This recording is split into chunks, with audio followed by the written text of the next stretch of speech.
TNN TV کی بین الاقوامی خبروں کے ساتھ میں ہوں نمرہ کنول۔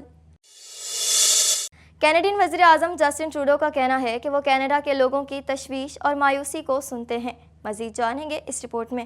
وزیر اعظم جسٹن ٹروڈو کا کہنا ہے کہ وہ کینیڈا کے لوگوں کی تشویش اور مایوسی کو سنتے ہیں کیونکہ ان کی پارٹی کی شاندار ضمنی انتخابات میں شکست کے بعد لبرل رہنما کے طور پر ان کے مستقبل کے بارے میں سوالات اٹھ رہے ہیں۔ کنزرویٹو امیدوار ڈان اسٹیورٹ نے طویل عرصے سے وفاقی لبرل گڑھ ٹورنٹو سینٹ پالس کے اوائل میں پال نے ایک ڈرامائی جیت میں ایک ایسی دوڑ کا خاتمہ کیا جسے بڑے پیمانے پر ٹروڈو کی قیادت پر ریفرنڈم کے طور پر دیکھا جاتا تھا۔ کینیڈین وزیر اعظم جسٹن ٹروڈو نے میڈیا کے ایک بیان میں کہا کہ ظاہر ہے کہ یہ وہ نتیجہ نہیں تھا جو ہم چاہتے تھے، لیکن میں یہ واضح کرنا چاہتا ہوں کہ میں آپ کے خدشات اور مایوسی کو سن رہا ہوں۔ انہوں نے نامہ نگاروں کے سوالات کا جواب نہیں دیا۔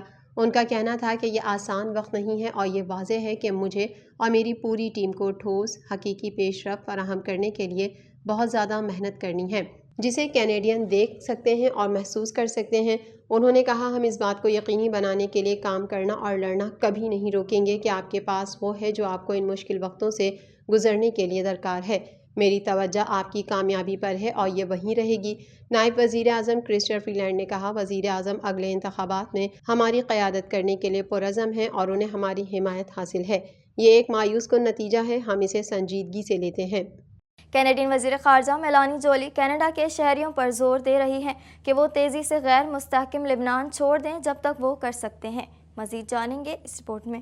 کینیڈین وزیر خارجہ میلانی جولی کینیڈا کے شہریوں پر زور دے رہی ہیں کہ وہ تیزی سے غیر مستحکم لبنان چھوڑ دیں جب تک وہ کر سکتے ہیں۔ ایک بیان میں جولی کا کہنا تھا کہ حزب اللہ اور اسرائیل کے درمیان مسلسل اور بڑھتے ہوئے تشدد کی وجہ سے بغیر کسی انتباہ کے سیکیورٹی کی صورتحال مزید بگڑ سکتی ہے۔ جولی کا کہنا تھا کہ یہ لبنان کا سفر کرنے کا وقت نہیں ہے اور اب وہاں موجود کینیڈینوں کے لیے تجارتی پروازیں دستیاب رہنے کے دوران جانے کا وقت ہے۔ وہ خبردار کرتی ہیں کہ اگر مسلح تصادم شدت اختیار کرتا ہے تو اس سے لوگوں کے ملک چھوڑنے کی صلاحیت اور کینیڈا کی کونسلر خدمات فراہم کرنے کی صلاحیت متاثر ہو سکتی ہے۔ کینیڈا فی الحال لبنان میں کینیڈینوں کے لیے امدادی روانگی یا انخلا کی پیشکش نہیں کر رہا ہے اور ان کی ضمانت نہیں ہے۔ جولی نے لبنان میں کینیڈینوں پر زور دیا کہ وہ وفاقی حکومت کے سفری مشوروں سے باقاعدگی سے مشورہ کریں اور اہم اپ ڈیٹس حاصل کرنے کے لیے بیرون ملک کینیڈینوں کے لیے وفاقی سروس کے ساتھ اندراج کریں۔ میلانی جولی نے مزید کہا کینیڈین کو یہ یقینی بنانا چاہیے کہ ان کے سفری دستاویزات اور ان کے شریک حیات اور زیر کفالت بچوں کے کاغذات ہمیشہ تازہ ترین اور محفوظ ہوں۔ حکومت کا کہنا ہے کہ جن کینیڈینوں کو ہنگامی کونسلر مدد کی ضرورت ہے وہ لبنان میں کینیڈا کے سفارت خانے سے یا آٹوا میں گلوبل افیئرز کینیڈا کے emergency watch and response centre سے رابطہ کریں۔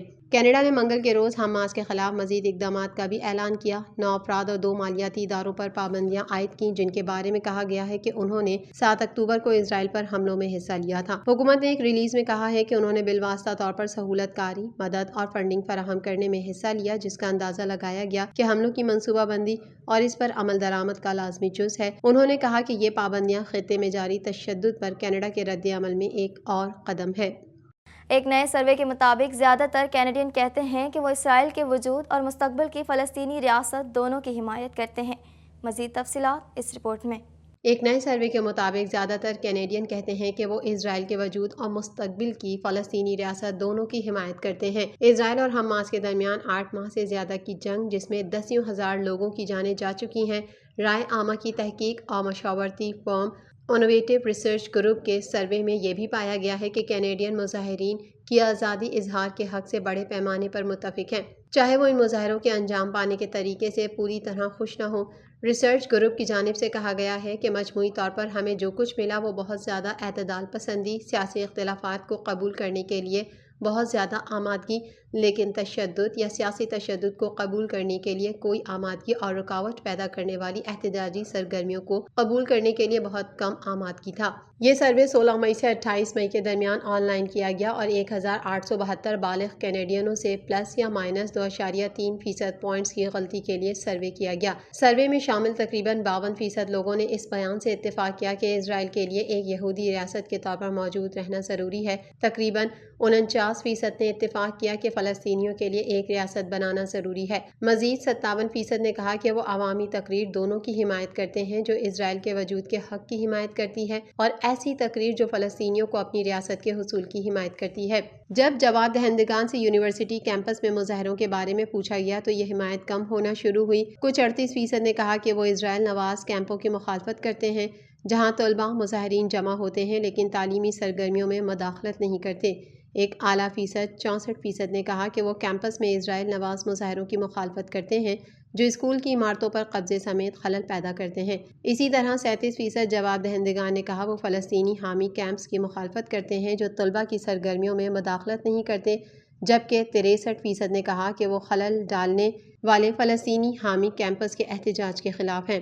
سروے میں شامل 77% لوگوں نے ایسی کسی بھی تقریر کو مسترد کیا جس میں یہودیوں کے خلاف تشدد کا مطالبہ کیا گیا ہو اور 76% نے مسلمانوں کے خلاف تشدد کا مطالبہ کرنے والی بیان بازی کو مسترد کیا۔